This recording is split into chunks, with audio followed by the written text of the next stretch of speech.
안녕하세요. 저는 40대가 된 여자입니다. 앞자리도 바뀌고 하니 요즘 이런저런 생각이 많아지며 갑갑했던 결혼 생활이 떠오르곤 하네요.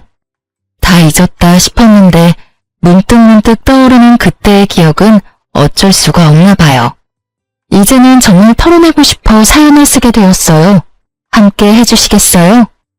저는 평소 책을 읽는 것을 좋아해 독서 모임에 나가게 되었어요. 서로 감명 깊게 읽은 책을 교환하여 읽고 이런저런 이야기도 나눌 수 있는 모임이었죠. 남편 역시 그 모임에 나오는 남자 중 한 명이었고 늘 웃는 얼굴에 대화까지 잘 통하는 사람이라 호감이 가더라고요. 그렇게 마음이 깊어지고 남편 역시 저를 좋게 보고 있었는지 만나보지 않겠냐고 하더군요. 저의 승낙으로 저흰 연인 사이가 되었고 연애하는 내내 참 좋았습니다. 남편의 다정함, 배려심 깊은 모습 다 좋았지만 무엇보다 저의 의견에 귀 기울여주고 제 뜻을 존중해주는 남편의 모습이 가장 좋았어요. 저흰 그 흔한 감정싸움 한 번도 하지 않고 결혼까지 하게 되었죠. 순탄한 결혼이었어요. 결혼 준비를 할 당시 남편과 전 간소하게 하고 싶었는데 둘 다 외동이라 내심 걱정이 되더라고요. 아무래도 양가 부모님께서 바라는 게 많진 않을까 하고요. 하지만 상견례 자리에서 양가 부모님께선 저희의 의견을 존중하신다며 다 생략해도 된다고 말씀해 주셨고 그때부턴 일사천리로 진행되었던 것 같아요. 좀 걸렸던 것이 있다면 심호의 말투였는데요. 좀 강압적이라고 해야 할까? 명령조가 입에 붙었다고 해야 할까? 하여튼 그런 말투가 마음에 걸리긴 했지만 그 강압이 저를 향하는 것도 아니고 그저 말투가 그런 것이기에 대수롭지 않게 생각하고 그냥 결혼하게 되었어요. 그렇게 행복한 신혼이 지나고 남편에게서 큰 문제점이 보이기 시작했어요. 결혼을 하기 전에 배려가 넘치고 제 의견을 적극 수용해주는 사람이라고 생각했는데 막상 결혼해서 살다 보니 그게 아니더군요. 남편은 제 의견을 적극 수용해주는 것이 아니라 그냥 의견 자체가 없는 사람이더라고요. 처음엔 그냥 그런 사람도 있고 이런 사람도 있다고 생각하며 잘 지내보려고 했어요. 큰 단점이 아니라고 생각했으니까요. 그런데요, 의견이 없는 사람과 산다는 것, 그건 생각보다 더 고된 일이었습니다. 여보, 그러면 우리 적금 만기된 거 어떻게 했으면 좋겠어? 투자했으면 좋겠어? 아니면 다시 적금으로 묶어뒀으면 좋겠어? 그게... 당신은 어떻게 했으면 좋겠어? 글쎄, 나도 고민스러워서 당신한테 물은 건데 일단 이건 좀 더 고민해보자. 그리고 이번에 어머님 생신 땐 어떻게 하면 좋을까? 어머님이 편한 대로 하라고 하긴 했는데 그래도 집에서 모시면 더 좋아하시겠지? 아닌가? 혹시 드시고 싶으신 게 따로 있는 건가? 당신 어머님한테 따로 뭐 들은 말 같은 거 없어? 뭔가 드시고 싶다든지 필요하다든지 그런 이야기 말이야. 엄마가 편한 대로 하라고 했으면 왜 시켜도 될 것 같긴 한데. 아닌가? 집에서 먹는 게 더 좋은가? 나도 따로 들은 이야기가 없어서 잘 모르겠네. 당신 편한 대로 해. 늘 이런 식이었어요. 제가 편한 대로 하는 것도 한두 번이죠. 기계랑 대화하는 것도 아니고 늘 같은 대답만 하니 정말 답답하더라고요. 시간이 지나니 같은 말만 답하던 남편은 저에게 자신의 사소한 것 하나까지 묻기 시작하더군요. 여보, 나 차 고장나서 수리 맡겼거든? 그런데 며칠 걸린다네? 아, 그래? 그런데 표정이 왜 그렇게 안 좋아? 혹시 사고 나서 고장난 거야? 어디 다쳤어? 아니, 그런 건 아닌데 나 출퇴근할 때 있잖아. 버스 타야 할까, 택시 타야 할까? 아, 지하철도 있지? 뭐 타고 가는 게 좋을까? 뭐? 그것 때문에 표정이 그렇게 심각한 거야? 그게 고민스러워서 난 정말 이런 거 결정하는 거 너무 힘들어. 뭘 그렇게 고민해. 최단 경로 검색해서 나오는 대로 타고 가. 그러면 되지. 그런 방법이 있었지? 그래, 알겠어. 이때까진 대수롭지 않게 생각했던 것 같아요. 그냥 답답한 사람이 걱정도 많다, 이런 식이요. 그런데 어느 날은 양말을 보면 가만히 서 있더라고요. 원래 신던 양말들이 오래되어 새로 주문해서 넣어뒀던 터라 무슨 문제라도 생긴 건가 하는 마음에 남편의 옆으로 갔어요. 머리까지 잡아뜯으며 고민하는 남편은 제가 다가가 말을 거니 너무나도 심각한 얼굴로 이렇게 물어오더군요. 왜 그러고 있어? 얼른 준비하고 출근해야지. 그게 양말을 어떤 걸 신어야 할지 모르겠네. 검은색을 신을까? 아니다. 회색이 낫겠지? 아닌가? 흰색을 신어야 하나? 이쯤 되니 짜증을 넘어 화가 나더라고요. 어차피 신발 신으면 잘 보이지도 않는 양말 뭐가 그렇게 중요하다고.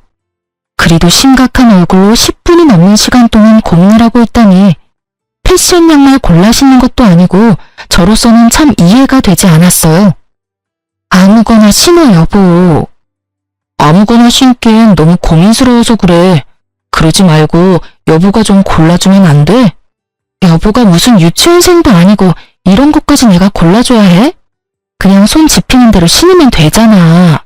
양말통에 양말이 무슨 무지개 색깔로 있는 것도 아니고 내가 당신 편하라고 3가지 색깔만 넣어뒀잖아. 제발 그냥 딱 보이는 거 신어. 응?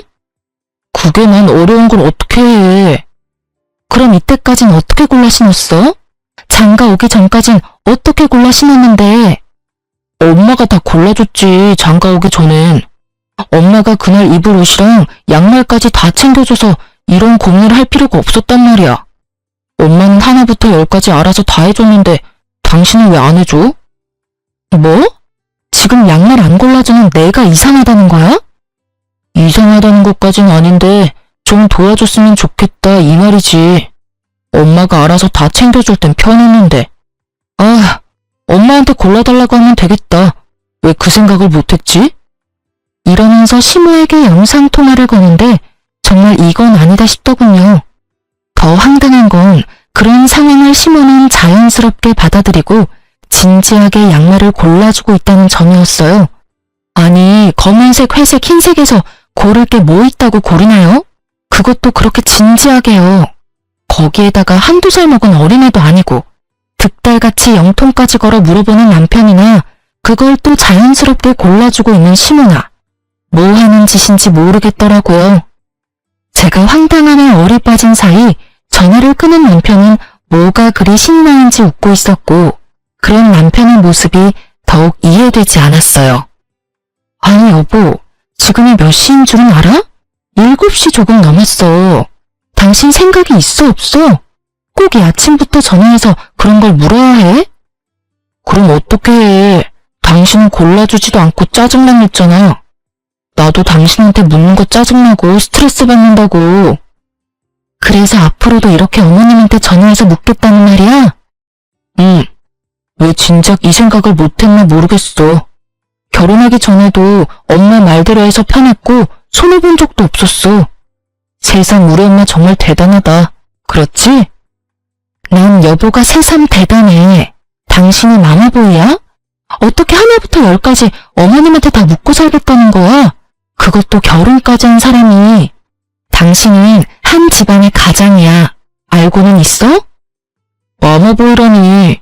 당신 말이 좀 심한 거 아니야? 난 그저 고민하느라 흘려보내는 시간도 아깝고 거기에서 오는 스트레스도 싫을 뿐이야. 엄마한테 묻기만 하고 엄마가 시키는 대로만 하면 뭐든 다 좋아지는데 그게 왜 마마보이야? 이건 당연하고 합리적인 선택이라고 하는 거야. 알겠어? 앞으로는 당신 대신 엄마한테 물을 테니 그런 줄 알아. 사실 내가 엄마하고 상의해서 결정하면 당신이 더 편하고 좋은 거 아니야? 하여튼 나 출근해. 저녁에 봐. 이렇게 말한 남편은 시모와 5분의 통으로 결정된 검은색 양말을 신고 출근을 하더군요. 그제서야 알겠더군요. 남편은 지독한 결정장애도 문제이지만 그것보다 더 충격적인 문제는 심각한 마마보이라는 것을요. 한번 영상통화에 포문을 연 남편은 틈만 나면 시모에게 전화를 하기 시작하더라고요. 그저 양말이나 옷을 골라달라는 전화들이었으면 제가 이곳에 사연까지 쓸 일은 없었겠죠. 아니, 애초에 이혼까지 하진 않았을 겁니다. 남편은 저와 일어나는 크고 작은 일까지 의견을 묻는다는 명목하에 다 알리기 시작하더군요. 친정 아빠의 생신이라 당연히 참석해야 하는 자리에 사위가 가도 괜찮냐고 묻지를 않나. 친구 결혼식에 가려고 하는데 축의금은 얼마를 해야 하며 식사는 하고 올지 답례품을 챙겨올지도 묻더군요. 어떤 날은 저녁에 된장찌개를 먹을까 김치찌개를 먹을까로 고민하길래 답답해서 된장찌개를 끓였더니 글쎄 그것도 시모에게 전화로 보고를 하더라고요. 엄마, 오늘 난 김치찌개가 먹고 싶었거든? 그런데 집사람은 된장찌개를 끓였지 뭐야? 이럴 땐 어떻게 해야 해? 그럴 땐 김치찌개를 먹고 싶다고 하고 새로 끓여달라고 하면 돼. 먹고 싶은 건 먹고 살아야지. 들었지? 나 김치찌개 먹고 싶어. 다시 끓여줘. 제 심정이 어땠을지 상상이 되시나요? 정말 보글보글 끓고 있는 된장 뚝배기로 남편 휴대전화를 부숴버리고 싶은 심정이었어요. 남편은 서서히 자신의 문제를 넘어 부부 사이의 문제까지도 시모에게 묻고 시모가 시키는 대로 하기 시작했고 당연히 저와 남편은 싸움이 잦아지게 되었어요. 일이 그렇게 되니 전 당연히 시모의 미움을 한몸에 받게 되었고 처음엔 남편을 통해 저에게 말을 전하던 시모는 어느 순간부턴 남편과의 전화를 끊어버리고 저에게 바로 전화를 걸어 훈수질을 하기 시작하더라고요. 아가, 너 요즘 우리 아들한테 잔소리를 그렇게 한다면서? 집안에서 여자 목소리가 너무 커도 좋지 않은 법이다. 너 봐라, 얼마나 내조를 잘하니? 날 보고 좀 배우렴. 그리고 앞전에 우리 아들 입고 왔던 옷은 영 별로더라. 그거 버리고 베이지 계열 옷 사다 입혀. 우리 아들은 그런 색 입히는 게 잘 받아. 알겠니? 이런 식으로요. 저에게 할 말을 어디 메모라도 해놨다가 몰아붙이는 것도 아니고 2, 3일에 한 번씩 전화가 와서 다다다 자기 할 말만 하고 끊어버리는데 정말 이건 아니다 싶더라고요. 아주 시댁의 시차만 들어도 치가 떨리는 상황인데 참고 있던 저의 인내심을 뚝 끊어버리는 일이 일어나고야 말았습니다. 그날도 다른 날과 마찬가지로 퇴근을 하고 기쁜 마음으로 집으로 돌아왔어요. 집엔 불이 환히 켜져 있었고 전 당연히 남편일 거라 생각했어요. 하지만 저희 집엔 남편은 없었고 누구보다 자연스럽게 주방에서 요리를 하고 있는 어머님이 있더라고요. 전 결혼을 하기 전부터 이건 절대 안 된다고 생각했던 것 중 한 가지가 이것이었어요. 시댁 식구뿐 아니라 친정 식구들이라도 부부의 공간은 함부로 들어오는 것은 절대 안 된다고요. 왜 막장 드라마에도 그런 장면들이 가끔 나오잖아요. 아내와 상의도 하지 않고 시모에게 현관 비밀번호를 알려주는 그 생각 없는 남편놈들. 저런 생각 없는 놈들은 그냥 결혼을 하지 말고 혼자 평생 살아야 한다고 욕을 했었는데 그 욕 얻어먹어 마땅한 인간이 제 남편이었더라고요. 제 생각이 이러했기에 그 순간 시모의 행동은 절대 용납도 이해도 되지 않는 것이었어요. 이런 제 생각은 전혀 알지 못하는 시모는 저와는 달리 아주 평온한 얼굴로 주인인 양 저를 맞이하더라고요. 왔니? 아니 글쎄 우리 아들이 오늘 전화가 왔는데 집에 먹을 게 없다고 하면서 쫄쫄 굶게 생겼다고 하길래 왔단다. 오랜만에 너도 보고 싶기도 하고 음식도 할 겸 해서 말이야. 쫄쫄 굶기는 개뿔. 저요 요리학원도 다녔었고 친정엄마에게 웬만한 건 다 배워와서 음식 꽤 하는 편이었어요. 거기에다 요리하는 것도 좋아해서 냉장고를 비우는 일도 없었고요. 그날도 전날 밤에 미리 재워둔 갈비부터 해서 밑반찬 3가지, 묵국까지 한 끼는 제대로 먹고도 남을 음식들이 있었는데 왜 그런 전화를 했는지 도무지 이해가 되지 않더라고요. 이쯤 되니 남편은 그냥 저를 괴롭히고 싶은가 하는 생각도 슬슬 올라오며 저의 화는 더욱 솟구치고 있었죠. 그렇지 않고서야 일을 이렇게까지 만들 리는 없을 테니까요. 냉장고에 오늘 먹을 거리 다 만들어뒀는데 그이가 못 봤나 봐요. 그렇지 않아도 봤는데 우리 아들이 먹을 만한 게 없더라. 우리 아들은 그런 거 싫어해. 너 그러고 서 있지 말고 얼른 옷부터 갈아입고 와서 옆에서 좀 보고 배워. 내가 오늘 우리 아들은 어떻게 해야 좋아하는지 알려줄 테니까 말이야. 제가 미리 재워둔 갈비를 개눈 감추듯 먹고 그 양념에 밥까지 말아먹은 사람인데 그런 걸 싫어한다니요. 그리 잘 먹었던 것이 기억이나 굳이 피곤한 몸을 이끌고 장보다가 손수 재워둔 것이었는데요.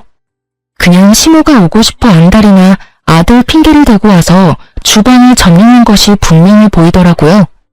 전 이대로는 안 되겠다 싶었고 일단 옷은 갈아입어야 했기에 방으로 들어와 옷을 갈아입으며 최대한 마음을 가라앉혔어요. 심호흡을 몇 번이나 했는지 몰라요. 아무리 이 상황이 황당하고 화가 난다고 해도 흥분을 한 채 어른에게 제 뜻을 전하고 싶지 않았으니까요. 그렇게 전 주방으로 향했고 여전히 바쁜 시모에게 최대한 정중하게 말을 했어요. 저 어머님 부탁이 있어요. 응? 부탁? 말해보렴. 앞으로는 저한테 먼저 연락하고 오시면 안 될까요? 그러면 제가 일찍 마치고 와 있을 수도 있잖아요. 오늘처럼 이렇게 아무도 없는 집에 들어와 있는 건 아무래도 제가 좀 그래요, 어머님. 부부 공간이기도 하고 집안 꼴이 엉망일 수도 있고요. 부탁 좀 드릴게요.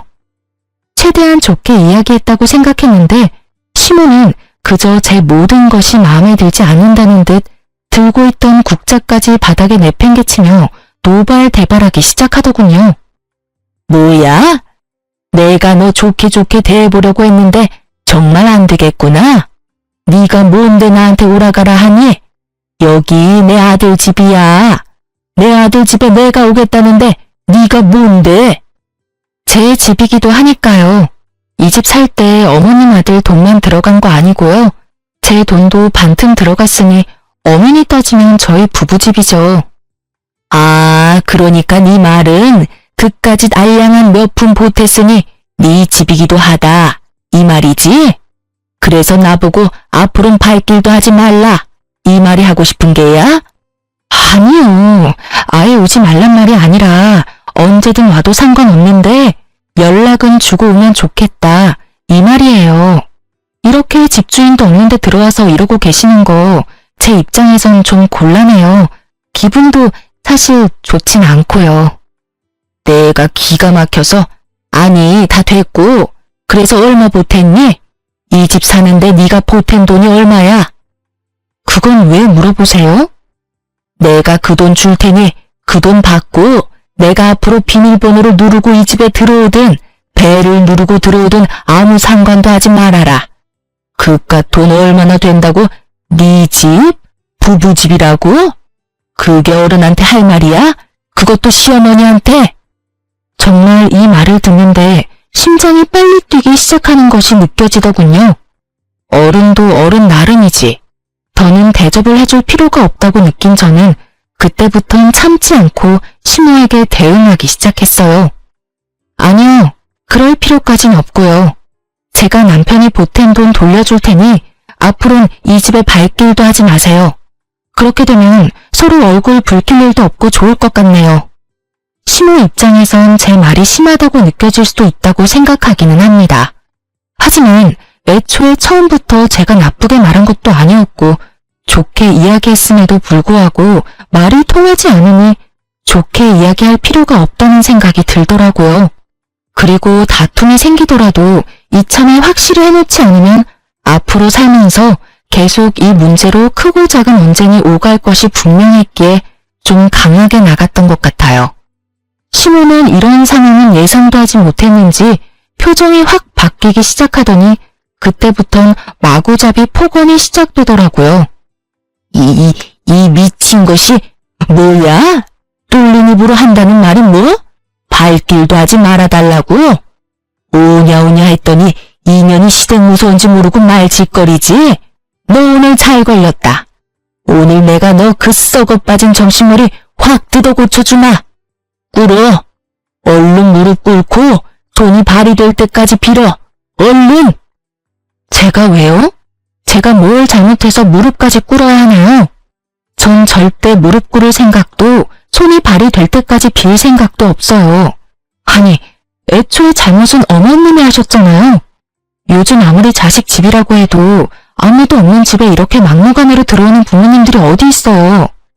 저희 친정 부모님들은요, 사위 불편할까 싶어서 집에 찾아오지도 않으시고 친정으로 부를 때도 사위 일정 2번, 3번씩 물어보시고 컨디션 체크까지 해서 부르세요. 그런데 어머님은 제가 뭘 그렇게 잘못했다고 욕하면서 무릎까지 꿇으라고 하냐고요. 기어코 저의 입에선 쌓인 말들이 쏟아져 나와버렸고 제 말을 듣고 있던 시모는 사연은 차마 쓰지 못할 욕을 하기 시작하더군요. 각종 동물의 새끼들이 난무하고 제 어깨를 손가락으로 밀치기까지 하는데 차마 상종 못할 인간이라는 생각이 딱 들더라고요. 그래서 전 대화가 시작되기 전 혹시 모를 상황에 대비해 녹음 중이던 휴대전화를 버젓이 시모의 얼굴에 내밀었어요. 그러니 또 시모가 노발대발하며 물어오더라고요. 너 지금 뭐하니? 설마 녹음하니? 네, 다 녹음하고 있어요. 혹시나 하는 상황이 오면 이런 것도 다 증거가 된다고 하더라고요. 그래서 미리미리 증거 확보하고 있어요. 사실 증거용으로 녹음한 것은 아니었고 남편에게 네가 오늘 나에겐 단 한마디 상의도 없이 시모에게 현관 비밀번호를 알려줘서 이런 상황까지 왔다는 것을 들려주려고 녹음한 것이었는데 이게 이런 식으로 쓰일 줄은 저도 미처 알지 못했네요. 하여튼 시모는 본인이 생각해도 말이 심해도 너무 심했다 싶었는지 이때부턴 말은 하지 않았고 말 대신 눈으로 욕을 하기 시작하더군요. 그러면서 본인이 만든 음식과 식탁 위에 올려져 있던 한약을 챙기며 이렇게 말하더라고요. 내 아들 먹이려고 한 음식 네 입에 들어가는 꼴은 못 보겠으니 다 챙겨가서 내 아들 먹이마. 그리고 이 한약은 너 임신 잘 되라고 비싼 돈 주고 지어온 한약인데 네 말대로 혹시 모르는 상황이 올 수도 있으니 이것도 가지고 가마. 네, 그렇게 하세요. 그리고 다음부턴 연락은 꼭 하고 오시고 빈집에는 들어오지 마세요. 못된 년 같으니라고 오라고 부탁을 해도 앞으로는 올 일 없을 것이다. 오늘 네가 나한테 어떻게 했는지 잊지 말렴. 내 기필코 네가 땅을 치고 후회하게 만들어줄 테니. 마지막까지 대화를 욕으로 마무리한 시모는 현관으로 향했고 그 순간 퇴근하고 돌아오는 남편과 마주하게 되었죠. 머리끝까지 화가 난 시모는 남편을 지나쳐 나가버렸고 남편은 심상치 않은 분위기를 감지했는지 집으로 들어오려던 발걸음을 돌려 그대로 시모를 따라가 버리더라고요. 기가 얼마나 막히는지 그저 코웃음만 나더군요. 전 이때부터 심각하게 이혼을 고민하게 되었어요. 사랑? 물론 남편을 사랑하긴 했었죠. 그러니 결혼까지 하게 되었던 거고 그때껏 모진 수모도 참아왔던 거고요. 하지만 그 사랑이란 감정도 많은 실망들로 인해 식어버린 지 오래였고 무엇보다 저딴 인격의 시모를 진심으로 존경하며 잘 살 자신이 없었어요. 제 고민이 깊어지는 사이 일주일이 지났고 그렇게 가버린 남편은 연락도 없이 돌아오지 않고 있었어요. 하루 이틀이야 저 역시 머리가 복잡했기에 돌아오지 않는 남편을 보며 차라리 잘 됐다는 생각도 했었지만 그것이 3일이 되고 4일이 되더니 기어코 일주일 찍고 나니 아무리 그래도 이건 아니라는 생각이 들더라고요. 그래서 전 끝을 내더라도 얼굴을 보고 끝을 내야겠다는 생각에 시댁으로 찾아가게 되었어요. 시댁에 도착을 하니 어떤 젊은 여자가 시댁 문을 열고 들어가고 있었는데 한눈으로 봐도 처음 보는 여자인데 자연스럽게 열린 대문으로 들어가고 있더라고요. 누구인지 떠올리는 것도 잠시 제대로 닫히지 않은 대문을 열고 시댁으로 들어갔고 현관문도 열어보니 잠겨있지 않아 인기척을 내며 들어가려는 순간이었어요. 임신이라는 단어가 제 귀에 와서 딱 박히는 순간 전 모든 행동을 멈추고 시모와 젊은 여자의 대화를 엿듣기 시작했어요. 그러니까 임신은 언제든 가능하다 이 말이죠? 그거 참 다행이네요. 네, 병원에서 자궁도 건강하고 다른 문제점도 없다고 했어요. 결과지는 여기 있어요. 좋네요. 아유, 한 번에 임신이 되면 얼마나 좋을까. 내 나이도 있고 아들도 그렇고 빨리 손주가 보고 싶거든요. 오죽했으면 이런 짓까지 하겠어요. 이야기를 들어보니 시모가 드디어 정신이 나갔는지 대리모를 들인 것 같더라고요. 당장이라도 그 잘난 아들 이혼이라도 시키고 싶은데 저에게 이혼 사연은 없고 그렇다고 제가 호락호락 이혼을 받아들이지 않을 것이 분명하고 그런 와중에 손주는 빨리 보고 싶은데 제 피가 섞인 손주는 보고 싶지 않았던 시모가 이 미친 짓을 꾸민 것이었어요. 이런 정신 나간 일에 남편의 뜻은 어땠는지 생각할 필요도 없었어요.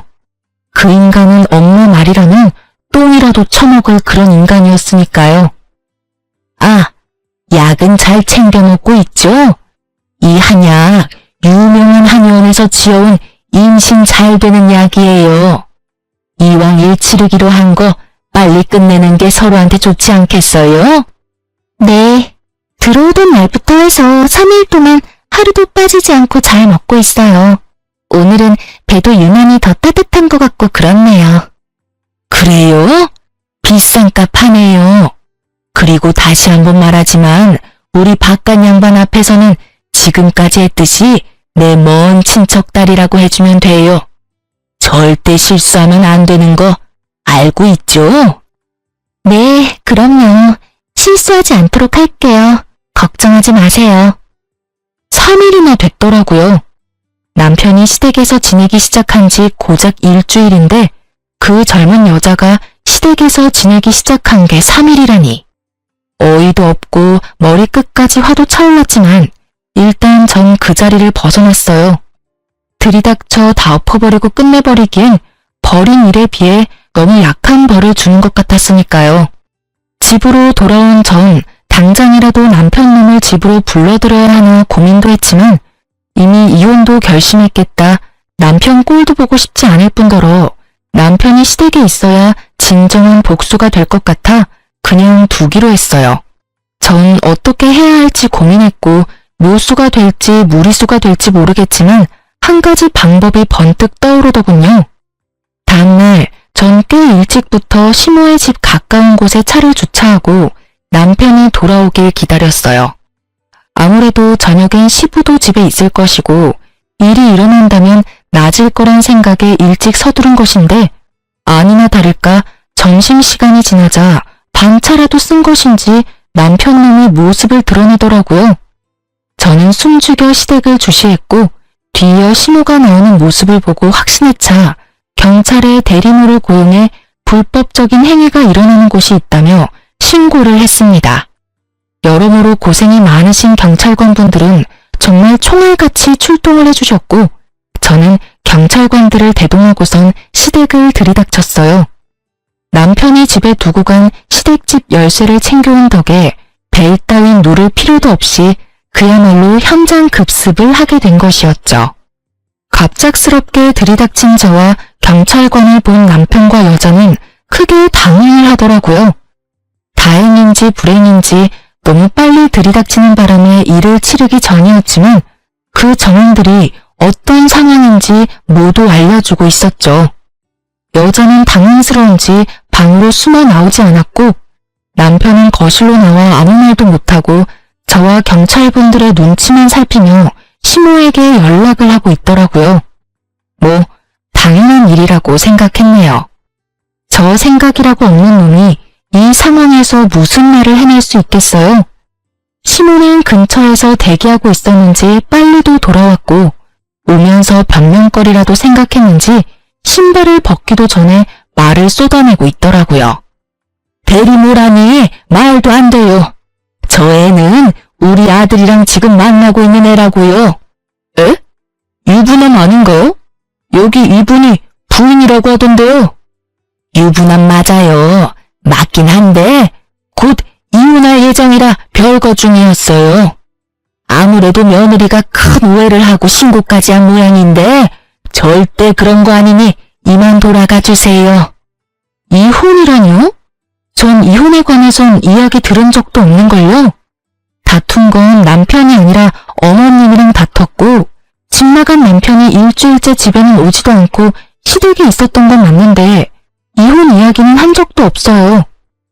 상반되는 주장에 경찰관은 이러지도 저러지도 못하는 상황이 되어버렸어요.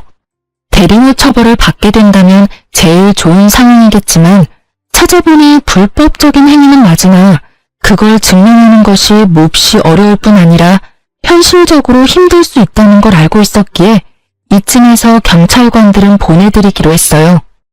애초에 저의 계획은 이 모든 광경을 경찰분들이 함께 보고 들어 훗날 혹시 모르는 상황에 이와 같은 사유로 신고했다는 기록을 남기고 또 저의 증인이 되어주시면 좋겠다 하는 마음에서 신고를 한 것이었으니까요. 저의 계획대로 경찰관들은 언제든 도움이 필요하다면 연락을 달라며 연락처를 주고 가셨고 시모는 저에게 고래고래 소리를 지르기 시작하더군요. 이 미친년아, 이게 무슨 짓이야? 경찰에 신고를 해? 네가 제정신이야? 누가 누구한테 해야 할 말을 하고 있는지 어머님이야말로 제정신이세요? 도대체 무슨 생각이면 이딴 짓까지 할 수 있는지 그 정신세계가 다 궁금하네요. 미치지 않고서야 이딴 짓을 벌일 생각을 하세요? 이렇게 된 게 다 누구 탓인데? 다 너 때문이잖아. 이게 왜 제 탓이에요? 미쳐도 곱게 미쳐야지. 왜 엄한 사람 탓을 하세요? 네가 날 무시해서 이런 일이 일어난 거다. 내 아들을 데리고 사는 주제에 네가 감히 날 무시해? 집에 발길도 하지 마. 연락을 해? 네가 내 말만 잘 듣고 그따위로 굴지만 않았어도 내가 이렇게까지 하진 않았을 거다. 이 모든 게 다 날 무시한 너 때문에 일어난 결과다. 이 말이야. 알겠니? 정말 정신이 나간 사람처럼 눈을 뒤집고 억지를 부리던 시모는 방에 숨어 떨고 있던 여자를 끌고 와 자신의 옆에 세우더니 이렇게 말하더군요. 난 얘를 내 며느리로 맞을 예정이니 넌 그런 줄 알고 당장 내 아들이랑 이혼해. 당장! 이혼하라고 하면 누가 겁낼 줄 아세요? 그깟 이혼 그렇지 않아도 할 거라고요. 돈 두둑하게 준비해두는 게 좋을 거예요. 저 소송에 하는 한이 있더라도 위자료 청구는 꼭 할 거니까요. 위자료? 우리가 왜 위자료를 줘야 하니? 그런 돈 먹고 죽으라고 해도 없다. 내 말 못 들었니? 우리 아들 이 여자랑 결혼시키려면 돈 들어갈 데가 한두 군데가 아닌데 너한테 줄 돈이 있겠니? 헛꿈 꾸지 말고 그냥 조용히 이혼이나 해. 알겠어? 아줌마, 법이 뭐 아줌마 뜻대로 마음대로 다 될 줄 아세요? 헛꿈은 아줌마가 꾸고 계시네. 꿈 깨세요. 재혼은 무슨, 이혼이나 제대로 하고 아들 재혼시킬 생각을 해야지. 시모의 말이 저도 어이가 없었는데 그 여자도 어이가 없긴 없었는지 두려움에 떨던 모습은 온데간데 없이 사라지고 크게 화를 내며 말하기 시작하더라고요. 잠시만요. 아줌마, 지금 무슨 소리 하시는 거예요? 결혼이라니. 제가 언제 결혼한다고 했어요? 전 그저 일을 하러 온 것뿐이라고요. 여자의 반박은 예상하지 못했는지 시모가 크게 당황하며 여자를 설득하기 시작하더라고요. 시모의 설득에도 여자의 마음을 돌리기엔 부족해 보였지만요. 그게 아가씨 잘 생각해봐요. 우리 집 이 정도면 꽤 사는 편이고 우리 아들 능력도 좋아. 아가씨도 이런 일이나 하는 것보단 결혼해서 아기 낳고 안정적으로 사는 게 더 좋지 않겠어요? 며칠 되진 않았지만 내가 아가씨가 마음에 들어서 그래. 우리 바깥 양반한테야 사실 먼 친척이 아니라 친구 딸이었다고 둘러대면 되는 거고. 어때요? 좋지 않아요? 좋기는요? 제가 비록 돈이 급해서 이런 제안을 받아들이긴 했지만 이딴 남자랑 결혼할 생각은 죽어도 없다고요. 거기에다가 이런 시어머니라니 제가 미쳤어요? 그리고 유부남이라니 이혼남이라고 했잖아요. 이혼했는데 자네는 꼭 보고 싶어서 어쩔 수 없이 이런 방법까지 찾게 됐다면서 그래놓고선 기막혀서 정말. 저 그만둘게요. 어차피 그 한약만 먹었다 뿐이지 일은 시작도 못했고 돈도 못 받았으니까 없던 걸로 치자고요. 그럼 전 가볼 테니 집안일은 알아서들 해결하시라고요. 아가씨, 그러지 말고 다시 생각해봐요. 몇 번을 생각해도 제 생각은 변하지 않으니 이것 좀 놓으시라고요. 간절하게도 매달리는 시모의 팔을 뿌리친 여자는 자신의 짐을 챙겨 현관문을 열었고 그 순간 사람들이 우르르 넘어지듯 시댁으로 들어오는 것이 아니겠어요? 알고 보니 조용한 동네에 경찰들이 왔다 갔다 하니 궁금했던 동네 사람들이 시댁 앞으로 서성이기 시작했고 궁금증을 참지 못했던 몇몇 분들이 열린 대문으로 들어가기 시작하자 뒤따라 많은 사람이 들어오게 되었고 그렇게 모인 사람들은 현관 앞에 귀를 세우고 모든 대화를 엿듣게 된 것이었어요. 동네에서 온갖 고상한 척은 혼자 다 하며 시모 홀로 저 세상 우아한 척은 다 하고 다닌 것을 아는 저로서는 참 눈물나게 웃긴 상황이었지만 시모에겐 그만큼 치욕스러운 일이 없는지 얼굴이 홍당무처럼 붉어졌더라고요. 이게 무슨 개망신이야? 다들 뭘 보고 있어요? 당장 나가지 못해요? 시모의 호통에 다들 밖으로 나가긴 했지만 눈빛들이 초롱초롱한 걸 보아하니 중요한 내용은 다 들은 것 같더라고요. 시모는 이런 상황 역시 전부 제 탓으로 돌리고 싶은지 저에게 또 온갖 말을 쏟아내더라고요. 이게 다 니년 때문이라고. 이게 무슨 망신이야? 이제 동네에 얼굴을 어떻게 들고 다니냐 이 말이다. 이 와중에도 제 탓인가요? 정말 이 정도는 병이에요. 나한테 이러고 있을 시간에 병원이라도 가보는 건 어때요? 요새 정신병은 생각보다 좋다고요. 무엇이 어쩌고 저째? 너 내가 가만둘지 알아? 너 이렇게 독하고 되바라지지 못한 년이라고 다 소문내고 다닐 거다.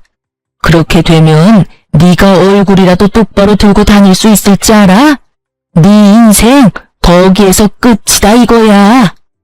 아줌마, 명예훼손이라는 죄가 생각보다 커요. 그러다 제가 합의라도 안 해주면 어디 가야 하는지는 잘 알고 있죠? 깜빵 가야 해요, 깜빵. 뭐 생활비 안 들고 좋긴 하겠네요? 머리채 정도는 잡혀줄 요량으로 한 말인데 시모는 아무 말도 하지 못하고선 목덜미만 잡고 곡소리를 내고 있더군요. 마음에 담아뒀던 말도 다 했겠다. 상황을 보니 제가 거기에서 더 할 일은 없어 보이더라고요. 이미 제가 바랬던 것보다 더욱 만족스러운 상황이었으니까요. 전 한 가지 중요한 사실과 더불어 이혼을 통보하고선 시댁에서 나왔어요. 혹시 알아? 나 여기 들어오는 순간부터 시작해서 지금까지 다 녹음 중이야. 덕분에 이혼 과정이 좀 더 수월할 것 같네. 이혼서를 보낼 테니까 도장 찍어서 법원으로 가지고 와. 그러면 법원에서 보자. 혼자 오기 그러면 네 엄마랑 오든가 해. 전 집으로 돌아왔고 실시간으로 반응 감정 앞에 울다가 웃다가를 계속해서 반복했던 것 같아요. 생각보다 더 잔혹했고 더 아프더라고요. 그렇게 감정의 널뛰기 속에서 헤어나오고 있는 순간 시모와 남편이 찾아왔더라고요. 그 순간에도 남편은 입을 다물고 있었고 시모가 주도해서 말하기 시작했어요. 예, 일이 이렇게까지 됐는데 계속 같이 살라는 말은 하지 않으마. 이혼은 물론이고 조건도 다 맞춰줄 테니 부탁 한 가지만 들어주면 안 되겠니? 부탁이요? 그래, 뭐 어려운 건 아니고 혹시나 우리 영감한테 연락이 와서 이혼하는 이유에 관해서 물으면 그냥 성격 차이라고 해주면 안 되겠니? 오늘 있었던 일은 제발 비밀로 좀 해주렴. 찾아와서 한다는 말이 고작 그거예요? 그럼 부탁하기 전에 저한테 사과라도 해야 하는 거 아닌가요? 당신도 그래. 이런 상황에서도 입국 다물고 있는 게 말이 돼? 나한테 안 미안해? 나한테 할 말이 전혀 없냐고. 미안해 여보. 내가 다 잘못했어. 그러니까 엄마 말대로 아버지한텐 제발 비밀로 해주라. 아버지 알면 진짜 큰일 나. 왜? 아버님이 아시면 큰일이라도 나나봐. 그야, 당신도 잘 알잖아, 아버지 성격. 아버지가 아시는 날엔 모르긴 몰라도 집에서 쫓겨날 거야. 그게 겁나는 인간이 그딴 짓을 해? 엄마가 괜찮다고 했단 말이야. 넌 엄마가 죽으라고 하면 죽을 거야? 됐다 됐어. 내가 너 같은 마마보이랑 무슨 말을 하겠어? 일단 알겠으니까 네 엄마 데리고 좀 가. 두 사람 계속 보고 있다간 정말 큰 사고 칠 것 같으니까. 두 사람은 몇 번이나 정말이냐며 되묻더니 돌아가더라고요. 전 정말로 아버님에게 알릴 생각이 없었어요. 왜냐고요? 이미 아버님은 알고 계셨으니까요. 제가 시댁에서 나오는데 실행력 하나는 끝내주는 동네분이 이미 아버님에게 전화를 걸어 모든 사실을 알리고 있더라고요. 그러니 두 사람의 애원대로 제가 비밀로 한다 한들 이미 소용없는 일이지 않겠어요? 그 비정상적인 집안에서 유일하게 정상적인 분이 아버님이시니 두 사람의 앞날이야 뻔했죠. 아니나 다를까 퇴근을 하신 아버님은 시댁을 뒤집어 엎어버리고 저에게 전화를 주셨더라고요. 수화기 너머로 들려오는 심오한 남편놈의 흐느끼는 소리가 참 들을만하더군요. 아가야, 이야기 다 들었다. 내가 너에게 너무 미안해서 어떻게 미안하단 말을 전해야 하는지 모르겠구나. 정말로 미안하구나. 내가 너를 대신해서 두 사람에게 크게 한 소리 했다. 아무리 정신이 나갔다고 해도 어떻게 그런 짓거리까지 할 수가 있는지. 너도 그렇다. 그런 일이 있었으면 혼자 끙끙거리지 말고 나한테 알렸어야지. 혼자 얼마나 힘들었을 거야. 내가 정말 그 말을 듣는데 우리 아가가 혼자 힘들었을 생각을 하니 억장이 다 무너져서 혼났어. 좋지도 않은 일 일찍 아셔봤자 이렇게 속상해하실 게 뻔하니 입이 안 떨어지더라고요. 죄송해요. 네가 죄송할 게 뭐가 있어? 내 걱정에 그런 걸 나도 다 알고 있는데. 어찌되었든 난 이 인간들한테 어떠한 도움도 주지 않을 테니 네가 하고 싶은 건 다 하렴. 알겠니? 네, 알겠어요. 그렇게 말씀해 주셔서 감사해요. 감사하긴. 늘 건강하거라, 아가. 네, 아버님도 건강하세요. 이 통화를 마지막으로 아버님과 더는 연락을 주고받는 일은 없었어요. 전 변호사를 선임했고 제가 가지고 있던 모든 증거를 넘겨드렸죠. 이혼 소송과 함께 시모를 상대로 한 위자료 청구 소송도 진행하게 되었고 전 승소하게 되었어요.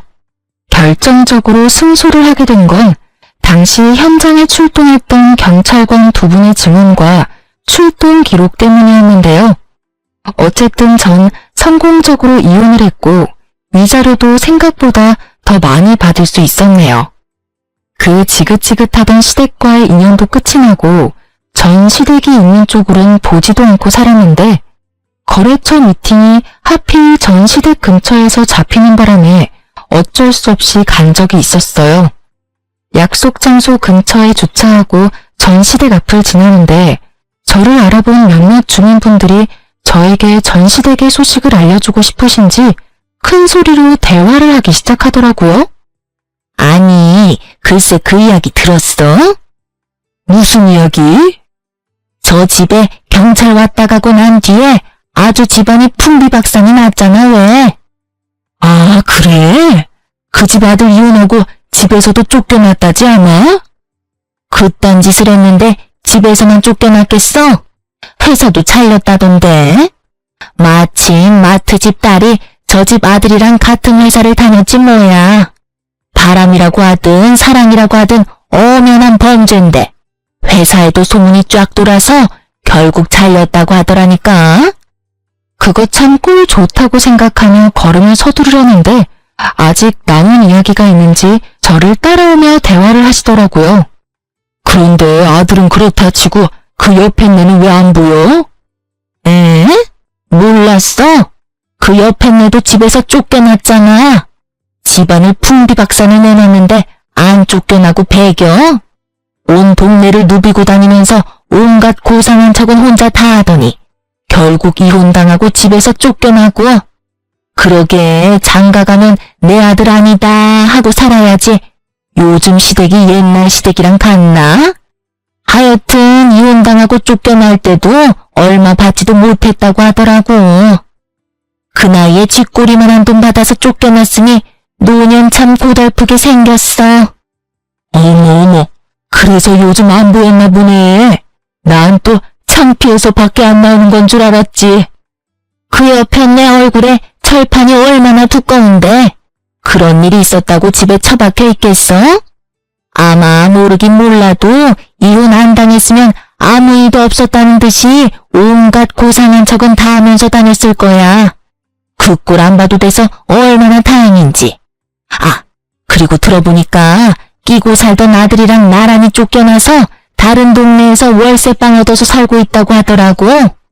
제가 알기론 전 시댁에 재산이 조금 있기도 했고 아버님이 일도 꾸준히 하셔서 두 사람 다 돈 걱정 한번 해보는 일 없이 살았던 걸로 알고 있는데 이야기를 들어보니 노후가 꽤 볼만하겠더라고요. 그나마 모았던 전 시누의 비상금도 위자료로 저에게 다 준 것으로 알고 전 남편 역시 남은 돈이 얼마 없는 것으로 알고 있으니까요. 거기에다 직장까지 잃었으니 절망스럽겠네요. 아, 아닌가요? 직장에서 결정하느라 스트레스 받을 일이 사라졌으니 더 좋을 수도 있겠네요. 거기에다 뭐든 다 챙겨주고 결정해주는 전 신우가 옆에 있으니 어쩌면 더 행복할 수도 있겠네요. 통쾌한 소식을 전해주신 동네분은 하고 싶었던 말을 다 하셨는지 더는 저를 뒤따르지 않으시더라고요. 속으로 감사의 마음을 전했습니다. 덕분에 그 인간들의 통쾌한 결말을 알게 되었으니까요. 요즘은 전 진급을 앞두고 있어서 바쁘게 보내고 있어요. 그 끔찍한 마마보이와 이혼을 한 지도 벌써 5년이란 세월이 흘러갔네요. 이렇게 보니 새삼 시간이 참 빠른 거 있죠? 그 사이 전 좋은 사람을 만나 연애를 하고 있어요. 남자친구는 평범한 직장인인데 직장뿐 아니라 다 평범하기 그지없는 평범한 사람인데 저에 대한 애정만큼은 평범하지 않은 그런 남자예요. 남자친구를 사랑하긴 하지만 한번 실패한 경험이 있어서 그런지 결혼 생각이 쉽사리 들진 않네요. 이런 저의 마음을 남자친구도 아는지 조급하게 생각하지 않는다며 기다려준다고 하고요. 뭐 이렇게 연애만 해도 좋다고 하니 일단 지금 이 순간을 즐기며 두 번 실패하는 일은 없도록 신중하게 고민해 보려고요. 이로써 저의 사연은 끝이 났네요. 어떠셨을지 모르겠어요. 전 다른 분들 사연을 들을 때 함께 욕도 하고 통쾌해하며 사연을 듣곤 했었는데 여러분도 그러셨나요? 어쨌든 저의 긴 사연 들어주셔서 감사합니다. 좋은 하루 되세요.